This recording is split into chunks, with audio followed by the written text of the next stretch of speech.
Hello, turabasuje inshuti zacu mudukurikiye kuri screens zanyu, kuri telefone zanyu, kandi tubahaye ikaze muri iki kiganiro. Ahangaha turi ni ku Muragwa Family TV. Ngewe nitwa Mary kandi ndi kumwe n'uwitwa Julienne. Yitwa Julienne.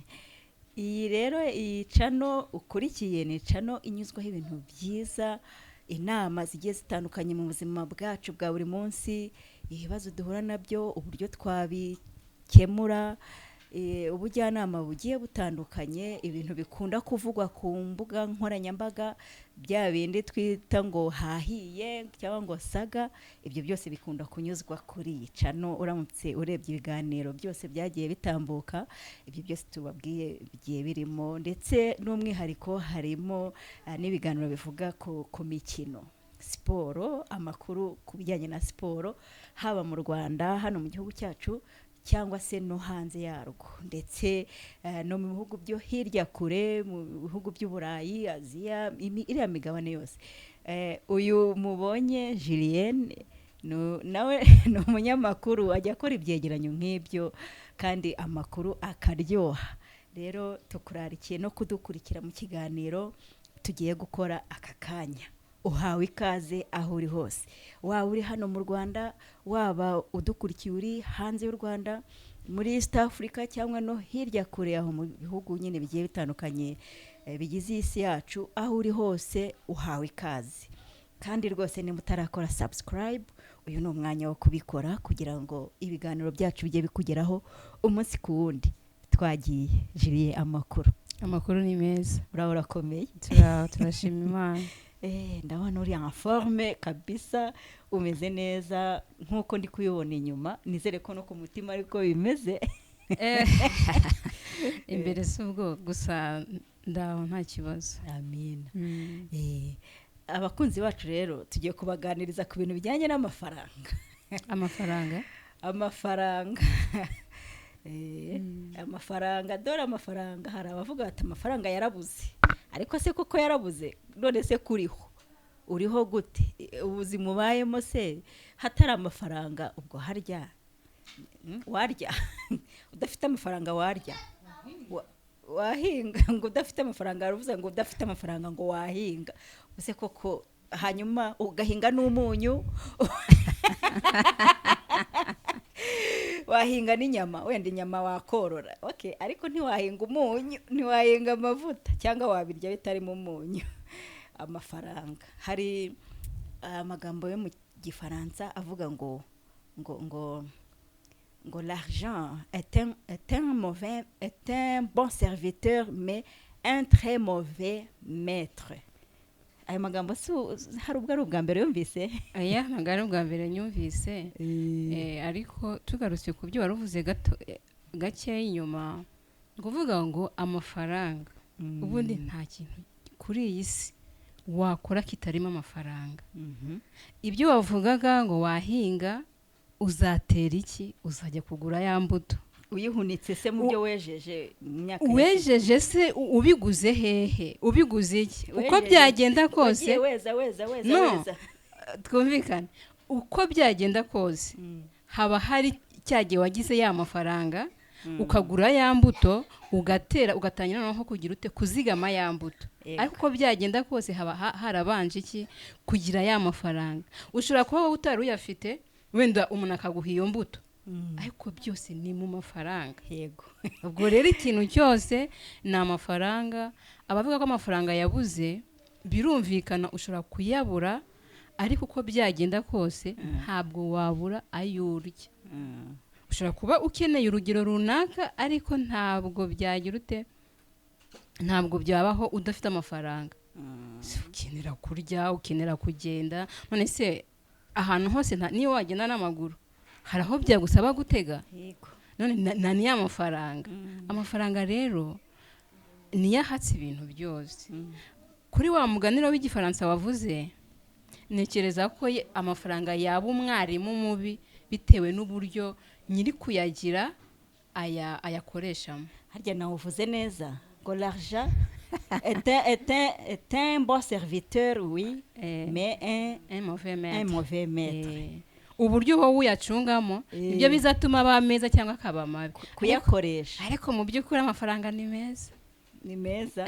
iyo ufite amafaranga uba ukuvuga ngo wumva ni umukozi kuyakoresha nyine ariko yari maître, donc ari umukoresha wawe ari yakuyoboye. Ni ukuvuga ngo amafaranga ukwiye kuyayobora ntakuyobore, ukwiye kuyategeka ntabe ari yagutegeka. Aha, hari indirimbo rero mu ndirimbo za kinyarwanda iyi ndirimbo ni kumva twabanza tukumva amagambo yayo hanyuma biremewe se kuba twayishyiraho? biremewe nta kibazo. Nta bya copyright, ahubwo niba ari yakira ariko ubwo nta kibazo. n'amagambo numva twasangiza abadukurikiye kugira ngo tuvuge cyane kuri ibyo amafaranga. Tuyita amahanya, tuyita umukiro, tuyita amahanya, tuyita umukiro yo gatsindwa yo kabyara. Amafaranga, amafaranga, amafaranga, amafaranga. Imana itayaguhaye urayarunda, ukayarunda, akaguhita mu myanya y'intoki. Amafaranga, amafaranga, amafaranga, amafaranga. ngo tuyita amahanya, ngo tuyita umukiro. Ariko ngo iyi Imana itayaguhaye, Imana itayaguhaye ngo urayarunda, ngo ukayarunda, ngo akakunyura mu myanya y'intoki. Ariko buriya amafaranga umuntu ashobora kuyageraho yarangiza nyuma yaho akamunyura mu myanya y'intoki koko burundu bikarangira cyane, kubera ko ari Imana iba itayaguhaye. Cyangwa ahubwo ntabwo ntekereza ko ngiye ibyo ngibyo niba ari Imana iba yayaguhaye cyangwa itayaguhaye, ariko ntekereza ko uburyo wowe ufashe amafaranga, uburyo uri kuyajera nibyo bishobora gutuma aca mu myanya y'intoki cyangwa ukayagumana. Kubera ko niba uyafite ukagenda ukarya utari kuyabyaza ayandi, azahita ashira. Impamvu amafaranga nyine akugumaho ni uko ifaranga uribyaza irindi faranga. Ntabwo wakwicara uzarebe urugero, iyo ufite amafaranga ntabwo umenya uko yashize. Ngaho ibaze noneho wayoberwa uko yashize gute keretse bayakwibye. Uburyo tugenda tuyakoresha ujya kubona ukabona arashize, hanyuma ugateka amafaranga barayanyibye. Sinzi niba byari byakubaho. Ariko iki gihe umuntu ajya no guhaha noneho ugasubira inyuma ugakora imibare ukajya uvuga ngo nishyuye iki n'iki n'iki, ukabona ahari wa mugani wagira ngo urayataye. Ariko nukwere ahari ibintu biba washakaga kugura byinshi ukabona uguze duke, wenda ibintu byarahenze, amafaranga ufite ukabona ntibivamo. Wabona wanagenda wivugisha kwa kundi bavuga wa muntu tujya twumva ngo bakinyweraho bakinyweraho byanze kuvamo. Ni ukuvuga rero iyo ugeze muri iyo sanse yo kuvuga ngo amafaranga ngo manza bayanyibye hatagize ndaza, urumva yaba yashize nyine. Impamvu rero nyine avuga ngo aguciye mu myanya y'intoki ni cya gihe wenda tuvuge n'urugero, niba wari ufite proje ukora yakwinjirizaga igahomba, se ya mafaranga washoye ntaciye mu myanya y'intoki ntazagaruka. Ariko niba ifaranga uri byazirindi. Niyo mpamvu muri iki gihe abantu baba bagomba gukora uko bashoboye, amafaranga bafite ntabe ari ahantu hamwe. Ntutege kubona amafaranga ahantu hamwe, ahubwo bati wenda hano harava niyo yaba ari makeya, ku buryo wa muryango w'ahantu ufungwa urube ugifunguye. Uko byagenda kose nk'umuntu ashobora kuba ari nk'umukozi uhembwa ku kwezi, umushahara we ntiwaba umuhagije, gusa urumva yarenzaho iki kindi, ahubwo agapangira uwo mushahara we abonye. Niba ahembwa 100 tuvuge cyangwa ngahe, akavuga ati oke ngiye ku kwezi ninjiza ya, ngomba kuyapangira muri ubu buryo, nkishyura inzaya nkarya ya, ngategereza undi mushahara. Gusa urumva badafite imibare ya nyayo. Nese ka kazi uri gukorana umugabane wawe. Mwe mudukurikiye murabyumva. Aho ngaho reka nguhe urugero. Uwari perezida wa Kenya, Uhuru Kenyatta, akiri perezida, yigeze kuvuga ngo yavugiraga cyane cyane ku bana ati hari igihe ugira abana bakumva ko ka kazi ufite ari wo mugabane wabo bakirengagiza ko ejo n'ejo bundi akazi kahagarara ese nigahagarara bizagenda gute noneho cyane cyane baba ari abakozi ba leta iyo akazi gahagaze ni ngo inzu ya leta urayivamo bya bindi bakwishyuraga bakabihagarika none byagenda gute utaramenye kugira kubyaza umusaruro wa mushahara wawe wahembwaga niyo mpamvu rero niba ukorera leta cyangwa ukabukorera n'abandi bapfa kuba baguhemba reba uburyo wa mushahara uhembwa ese ntabwo nagira icyo nigomwa ariko nkavuga nti igihe runaka ndamutse mvuye kuri kano kazi ariko uzi kuva ku kazi ugatangira ugasaba aya communication cyangwa ugasaba transport kandi ubu nawe urabizi saba abashuti bawe akazi karahagaze ni mu ndwaneho kandi warakoze imyaka tutabara hari n'utakwitaba ariko amafaranga ngo ateranya inshuti ngo asenye imiryango ubundi sinavuga ngo benshi ariko niba ushaka kugumana inshuti yawe uzirinde kuyiguza amafaranga kubera ko ntabwo ari benshi ariko harimwo bamwe bameze gutyo ukamuguza ubwo nyine bikaba birarangiye agashaka izindi nzira azajya acamo agashaka izindi nzira ni nk'uko ushobora kujya kwiyindikisha ku kabutike wabona n'amafaranga ntujye kwishyura rya deni ahubwo ukajya kugurira ahandi ufite amuhombeje ariko rati ibyo bintu ni bibi ibaze umuntu ufite agakayi hano haruguru kuri butike cyangwa aha hepfo cyangwa aho hirya hari agakayi ujya kugura umunyu bakandikamo ukarindira umushahara cyangwa igihe uzabonera amafaranga wavuye mu kiraka amafaranga urayabonye hahandi umaze kugeramo ideni ryinshi urangije uciye ku ruhande ugiye ku rindi duka ryo mu kindi gice hahandi ugahindura inzira ntabwo ari sawa niyo mpamvu rero kandi ureba muntu amwishyuye na make abonye yakongera akamuha ibindi kuko muba mumenyeranye ariko baranambura burundu hari n'abambura niyo mpamvu rero inshuti yawe icyo kugira ngo uyimentene uramutse wenda ufite inshuti nk'iyo ngiyo kugira ngo uyimentene niba aje kukuguza amafaranga tuvuge n'urugero kugurisha 1,100 ugatira umuvandimwe ibyo 1,100 ntabyo mfite ariko fata 30 ntuzayanyishyure icyo gihe pe muragumana ariko nagari wose ariko urumva ko utanamukemuriye ikibazo nese yarakeneye 1,100 nese nuyamuguza akagenda mani hari abantu bambura ubaye yafite wayamuha n'ubundi ukamuvuga ufite ikibazo cy'1,100 ko ni inshuti yawe burya hari umugani mu kinyarwanda uvuga ngo uwambuwe n'uwazi ntatingata rataramwe nimuzi uwambuwe n'uwazi ntatingata nyine aguma ategereje ingata iri ku mutwe avuga ati mu kanya ikibindi kiri buze kijye kuri yangata maze se kizana amafaranga oya ni umugani uwambuwe n'uwazi ntatingata bivuze ngo niba nyine ari inshuti yawe bazakwishyura niba ari inshuti yawe muhe bya 1,100 akeneye we muhaduke ngo tumuharire ariko isaha n'isaha azakwishyura niba ari inshuti yawe oya njye ntabwo navuze inshuti zose erega hari ukuntu uba ufite inshuti ukaba nta na kimwe utamuha yego uko byagenda kose ariko kubera ko abantu twabaye babi hari n'igihe tuba ubona ko ukagira dutse nyamaza yama kugira ngo wirinde ibya bintu bihora biza aranyambuye muhe make atari ideni ajye kurwariza ahandi cyangwa se niba ubishoboye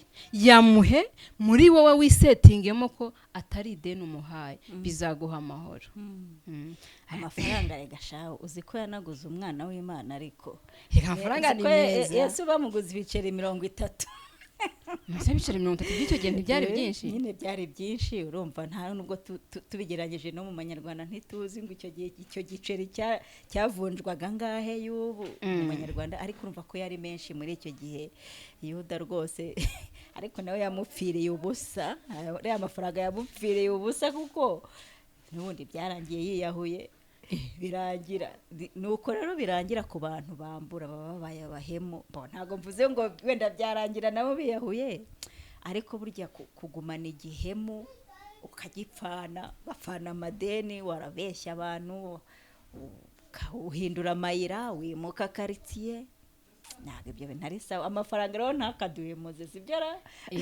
urumva aho ngaho ibyo byuvuze bya Yuda bise bisubiza cya kibazo wibazaga ese koko ngo amafaranga yaguca mu myanya y'intoki yamuciye mu myanya y'intoki, yamuciye mu myanya y'intoki shu ahita acaho. ariko we yaguze isambu, bayaguze yagiye yajugunyira abatambyi. Nahise yivuga ese yagumye kubaye icyo yari ayafatiye yakigezeho. Niyo mpamvu rero n'ibindi ushaka kugenda ugakorana diro n'umuntu ukabona harimo ibifaranga bati rero uyu muntu kugira ngo aya mafaranga agume ari ayanjye ngenyine kamucisha inzira y'ubusamo, noneho warangiza ya mafaranga ukayagumana. Noneho hano uzasanga wahise urwara n'umutima uhise upfa kubera kurara udasinziriye kuri cya gihemo wakoze. Yego. Ariko hari ibyo tujya dukunda kuvuga ngo abantu ngo icyo twahereyeho nakomeje kukibaza nsanga harimo akabazo ngo abantu ngo amafaranga nyine abona buri kwezi ngo akwiye kumenya ubwenge akagira utundi tuntu ku ruhande, ngo amafaranga icyo bavuze ngo amafaranga ngo ntago umuntu aba akwiye kuyashyira mu kintu kimwe, cyangwa niba ari umushahara ubona uvuge ngo nyine nuwo urangamira uwo, ahubwo hakabaho gukora mbese udushinga tugiye dutandukanye, cyangwa se imishinga tubyite imishinga. Ushobora kukita agashinga gato nyamara ejo bundi waba umushinga munini, nyamara ugasanga amafaranga yembwa ni make. Na besoin primaire uko bazita, ibikenerwa by'ibanze mu buzima ugasanga nabyo ubwabyo ntabibona, mbese bigoye. Kwese urumva nkongo atari ukubaho nyine kuri Mana mfasha, abaho kuri Mana mfasha, ariko njyewe uko mbyumva nta mafaranga yaba make usibye ko nta n'amafaranga aba menshi, kuko nawe undi ufite menshi nta mafaranga aba menshi. Umva se nkubwire impamvu, reka nkubwire ukuntu nta mafaranga aba menshi.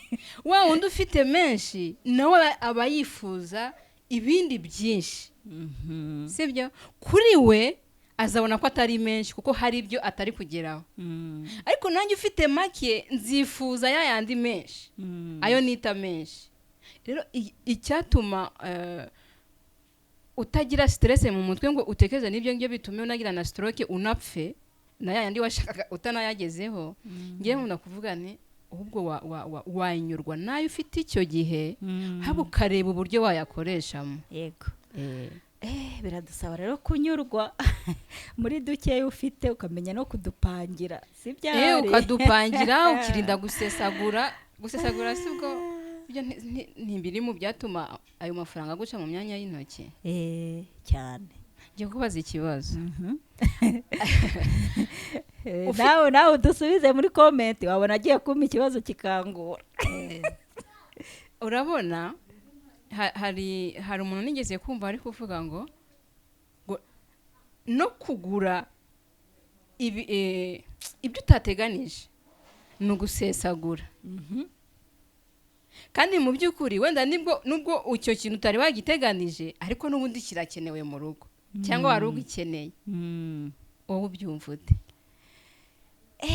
Ibyo bintu uko bikunda kuba hose nyine, hari igihugu ukeneye ikintu sibyo, ariko utanakibonye aka kanya ubuzima butahagarara. Hanyuma wakibona rero kikwizaniye cyangwa ukibonye kuri make, wenda wari buzagikenere nko mu byumweru 2 biri imbere n'urugero, ukavuga uti okay reka mbe nkiguze nta kibazo. Ngiye ibyo nabifata nk'aho ari ukudasesagura. Aho no gusesagura kuko waguze ikintu kidakenewe. Nese umuntu agura igikenewe aka kanya gusa. Nukuvuga kugira rero ngo umenye neza uburyo amafaranga yawe wayajeramo neza. Ubundi abahanga bavuga ko tuvuge nkatwe dukorera umushahara, niba ukwezi gupfuye amafaranga nkayabona, nukuvuga ngo ikintu nkora ndareba niba iki bikenewe. Umuntu aba akeneye byinshi, ariko ibyibanze ni ibihe. Ariko hari igihe mba nahembwe kuko amafaranga ndayafite, naba ndi kugenda nko mu muhanda ngeze hariya mu mujyi kwa Rubangura, ahita nkubitana n'abantu bari kubunza imyenda, nkabona harimo agapira keza, nkaba ndakaguze, kandi ntabwo byari Ntago wari ntabwo wabipanze. icyo gihe rero nasesaguye kuko nakoresheje amafaranga mu gihe niba ari uko bimeze ayo makosa hano benshi rwose bayagwamo. wowe ujya uyakora gusa uzihane. ndihariye ni uko ujya umuntu abanza agakora lisite y'ibyo abona bikenewe hanyuma akaba ari byo agura. ubundi icyiza ni ukwandika iki n'iki iki n'iki 1 2 3 4 ukagenda ufite ku gapapuro cyangwa se nabyanditse no muri telefone. niba ugeze mu isoko bya bintu ukabona urabiguze birarangiye fata inzira utahe. Yego inshuti zacu mudukurikire rero murumva ko ibintu bitoroshye amasomo arangara akaze kandi ayo makosa benshi bayagwamo. hari abantu ariko dushaka amafaranga nk'abayataye ikintu cyo gushaka amafaranga nk'uwayataye uba ugomba kuyashaka kuko nyine ntabwo ubuzi ahantu ari, ntabwo uzi igihe ari buzire kuko ntiwakwicara mu rugo ngo amafaranga azakwizanire. ntabwo ari nko cya gihe cya kera manu yamanukiraga abisiraheli. ubu birasaba kujya gukora kugira ngo ya mafaranga uyabone. ubwo rero niyo mpamvu uba ugomba gukora cyane. ahubwo se ntitwashimira abantu bakurikiye iki kiganiro badukurikiye kuva dutangiye kugeza n'uyu mwanya kuko ikiganiro cyacu kigeze ku musozo. twavugaga nyine ku mafaranga, twavugaga ku buryo abantu hari abantu baba baratwawe umutima n'amafaranga ariko hari n'abantu bayakunda cyane bakagundira. abantu bagundira amafaranga nyine umuntu yamugezeho nk'ikibazo bya bindi wavuzeho agatinya no gukuraho na make niba bazi ko mva yibishye akuya ayashaka akumva nta n'igice na kimwe cyapfa gutakara. none ugasanga no mu nsengero n'abantu ntibanagitura.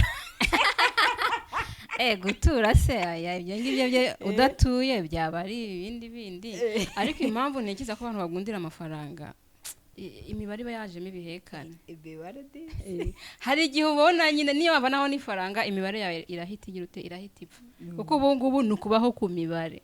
utabaho ku mibare ntago byavamo. yewe ndi kumva twavuga tuti nubwo ubuzima bugoye ariko amafaranga ntakatwambura ubumuntu. ahubwo amafaranga atume tugwiza inshuti tubane neza uko dushobojwe dufashanye mu bushobozi buke dufite si byahari ariko tuyashake pe mva tuyahige nimuze duhiga amafaranga. aho ngaho utarasoza reka wenda kuri icyo by'amafaranga reka mvuge iki kintu. aho kugira ngo ahajya byanditswe muri Bibiliya simbizi ibintu bijyanye nk'aho ngo umuntu ifi mwereka uburyo ayiroba. sinzi niba ari muri Bibiliya byanditse. rero kugira ngo ufashe wa muntu wawe kujya uhora umuha amafaranga ntabwo wazayabona ahubwo mwigisha uburyo ahubwo ashobora kubonamo ya mafaranga bizamufasha. abantu baza badusaba amafaranga ntabwo twayabona. uri kunsaba 5 ahubwo urumva mu mutwe wawe wakora iki cyaguha ayo mafaranga ukeneye wenda ngwino nguha imyenda umfurire ni nk'ibyo.